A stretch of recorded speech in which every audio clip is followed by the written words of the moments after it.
Decálogo de honra. Item 4. Retirar do ensino a propaganda político-ideológica.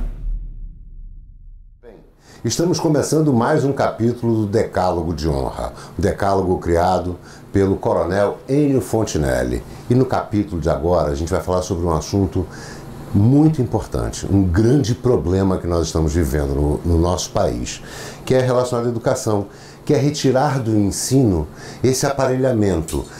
Hoje a gente vê nas faculdades os professores querendo dar aula e não podendo, alunos querendo assistir a aula e não podendo, porque a esquerda aparelhou de tal forma que está inviabilizando o ensino. E as pessoas que querem de verdade ter um futuro melhor estão sendo prejudicadas por conta da doutrinação nas universidades. Como resolver isso? Tudo que você disse está absolutamente certo, né? Mas não se trata apenas de universidades. O proselitismo já hoje atingiu todos os níveis de ensino, inclusive até o das crianças. A orientação geral do proselitismo é comunista. Mas eu preciso sempre enfatizar que o comunismo foi eleito pela nova ordem mundial como o regime ideal, os seus propósitos malditos. Então, embora toda essa problemática nacional, e também internacional, mas nacional, com relação ao proselitismo político em sala de aula, a ação é desenvolvida pela esquerda, mas a cabeça pensante é a nova ordem mundial. E por ter sido a nova ordem mundial a autora da ideia, foi disponibilizado para a esquerda, durante décadas, todo o dinheiro do mundo, inclusive respaldado por outros meios que a nova ordem tem, que são a mídia, revistas, filmes de Hollywood, novelas de TV, editoras, e agora, o que é muito mais grave, os livros didáticos. Porque enquanto a sala de aula está em baderna, que é um dos objetivos deles, o problema é grande. Quando o professor começa a fazer discursos marxistas, o problema é maior ainda. Mas quando o livro didático está cheio de ideologia marxista, aí o problema é muito mais grave. Porque todo estudante olha o livro didático com uma total confiança. Ele jamais discorda, sequer imagina que poderia discordar do que está escrito no livro didático. Então, essa situação, seguramente a gente vai ter que reverter. Então, respondendo diretamente à sua pergunta, existe solução? Sim, existe.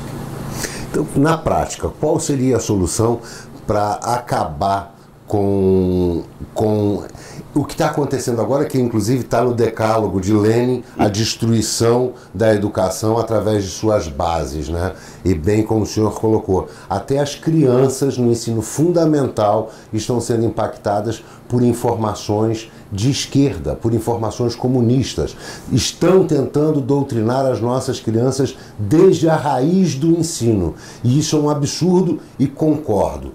Tem que acabar, sim. Mas como? De uma forma prática? Bem, de uma forma prática, a gente tem que partir da premissa que acabar com isso não é fácil e nem é rápido. Nós vamos levar algum tempo para, vamos chamar, deslavar a cabeça da juventude. Tá? No entanto, há algumas providências que a gente pode e deve tomar de imediato. Porque essas providências estão na base das decisões governamentais, e nós chegando ao governo, a direita chegando ao governo, terá condições de atacar imediatamente esses problemas. O primeiro deles é a eleição de reitores e diretores, o que hoje é permitido, mas é um absurdo, porque como a esquerda é festiva e é barulhenta, dominou os diretórios dos centros acadêmicos, elas, na verdade, é que escolhem os diretores e os reitores, que são da curriola, tá? Então, a primeira coisa a fazer é acabar com essa democracia na eleição de diretores e reitores. Eles devem ser escolhidos a dedo pela direita. Não para fazer proselitismo de direita, mas para escoimar o de esquerda. A segunda coisa a fazer é acabar com, quer dizer, substituir toda a literatura didática do país. Porque, do jeito que essa literatura foi distribuída aos estudantes, os estudantes são alvos indefesos a uma ideologia estranha a nós e a eles, mas eles nem sabem disso. Em terceiro lugar, todas as instruções partidas do governo, quer dizer, nesses últimos anos, elas são obedientes a ordens superiores e deterioraram completamente a função do ensino. Então é preciso entrar nessas ordens, leis, portarias, decretos governamentais e acabar com tudo isso que está aí. Quer dizer, substituir todas as ordens emanadas de governo de forma oficial. E por último, já que a gente só pode fazer essas coisas a nível de ensino público, trabalhar para incentivar o ensino privado a se adequar a essas novas instruções. O que não é difícil, o ensino privado é capitaneado por empresários. E o que os empresários menos querem é o comunismo. Claro. Não faz sentido o empresário querer o comunismo, a implantação do comunismo no nosso país. O que eu acho também é que ele deveria voltar com urgência o hino nacional no pátio. Eu lembro, tenho tanto orgulho da minha infância, de quando a gente se formava, fazia formação no pátio para cantar o hino nacional, o hino à bandeira, toda a contracapa de livros e cadernos tinha os nossos símbolos patrióticos. Isso faz falta. Hoje ninguém mais conhece o hino nacional, essa juventude não sabe nem o que é o hino nacional.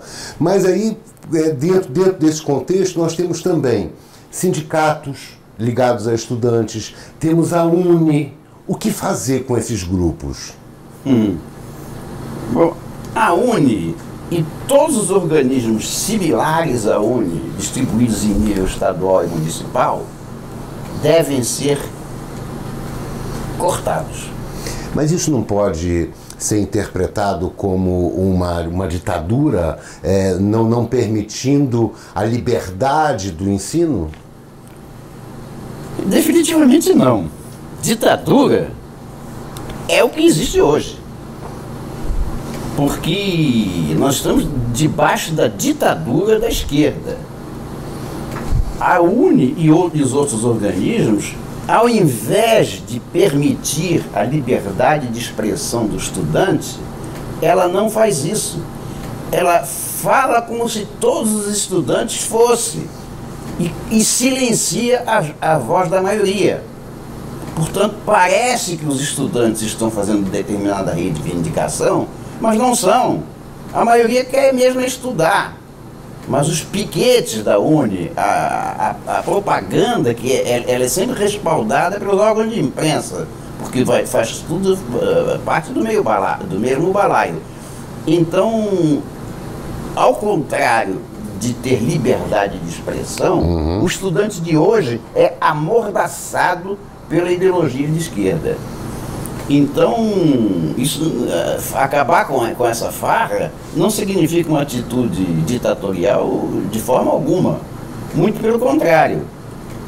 Ao estudante será permitido o livre desenvolver do seu pensamento.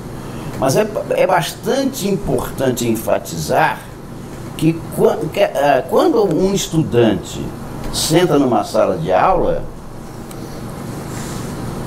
teoricamente o que ele quer é aprender. Então, todo esse sistema danoso implantado no nosso ensino, esse proselitismo vasto e extenso, praticamente ele inviabiliza o ensino.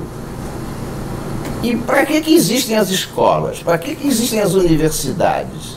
Será que é para, unidos em torno dos organismos tipo UNE, reivindicar direitos, liberdade de assistir ou não a aula, a grande professores? Ou é o ensino? Não, o objetivo de qualquer escola é o ensino. Nas universidades ainda tem mais um objetivo de pesquisa. Então você está retirando dessa juventude o direito de aprender e pesquisar.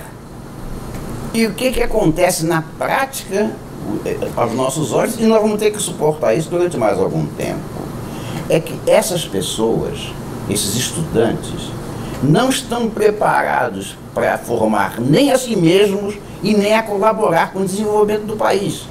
Ou seja, nós estamos perdendo décadas de uma mão de obra preciosíssima, que é a cabeça da juventude. Estão jogando uma geração no lixo. Jogando uma geração no lixo. E a gente percebe que nos movimentos da esquerda, esses estudantes são usados como massa de manobra. O meu ponto de vista é esse. Porque, na verdade, o que o estudante quer é estudar. Então vem uma minoria muito barulhenta para as ruas e faz de conta que representa a totalidade dos estudantes. Eu não tenho a menor dúvida disso. Eu tenho visto na internet, só um ligeiro parênteses, eu tenho visto na internet alguns de nós da direita reclamando que nós não temos capacidade de levar o povo para a rua, não temos tido muito sucesso. Talvez agora, nesse último movimento, a gente tenha obtido algum sucesso. Mas que diz que a esquerda é muito mais competente na aglutinação de pessoas. Eu concordo com a visibilidade da esquerda nos movimentos de rua. Discordo de que isso seja fruto de competência.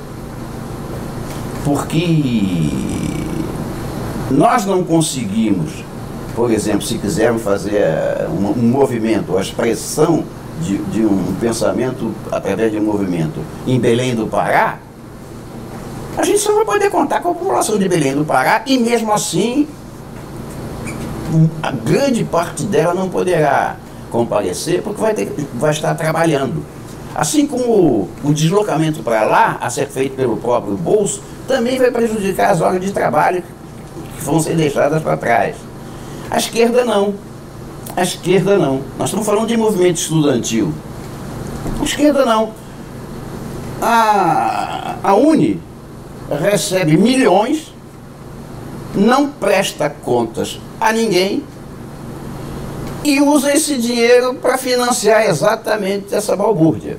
Ou seja, quando o PT marca um movimento em Curitiba, para ser bem atual, aquele pessoal que está lá, tem estudantes lá no meio, mas tem estudantes que têm ônibus grátis, alimentação grátis, hospedagem grátis, ainda recebe uma graninha.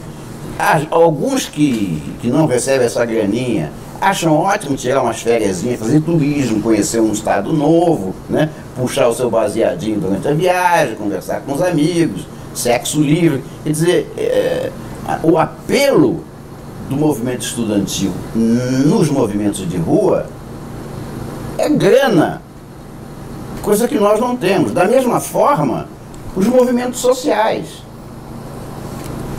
Todo esse MST que você vê pelas ruas não trabalha.